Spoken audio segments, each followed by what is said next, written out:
ఆకు పకోడీ చేద్దామని బియ్యపిండి తీసుకున్నానండి. నాకు ఎంత క్వాంటిటీలో కావాలో అంతే తీసుకున్నాను. దానిలోకి సుమారున చక్కగా 2 గుప్పుళ్ళు శనగపిండి. ఇది ఊరిని ఆప్షనల్ అండి, మీకు కావాలితే వేసుకోవచ్చు, లేదంటే లేదు.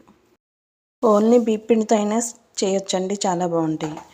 కొంచెం ఉప్పు, సాల్ట్, కొంచెం పచ్చికారం అండి, అదే మనం పచ్చట్లో వేసుకుంటాం కదా, గొడ్డు కారం అంటారు, ఆ కారం కొంచెం, 1 స్పూను.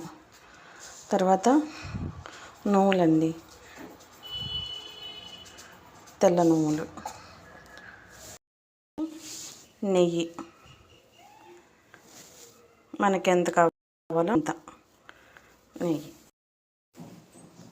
ఇవన్నీ వేసాం కదా, కలిపేసుకుందాం. ఇవన్నీ వేసాం కదా, చక్కగా కలిపేసేసుకుంటే అప్పుడు వాటర్ వేసి ఉండగొట్టుకోవచ్చు.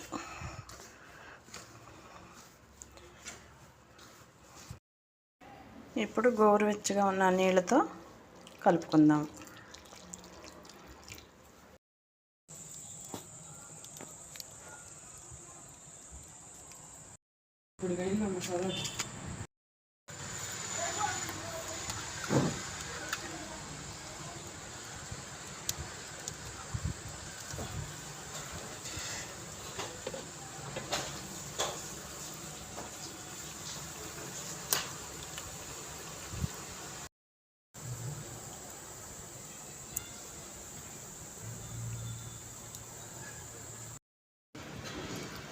పర్ఫెక్ట్గా చక్కగా వచ్చినాయండి.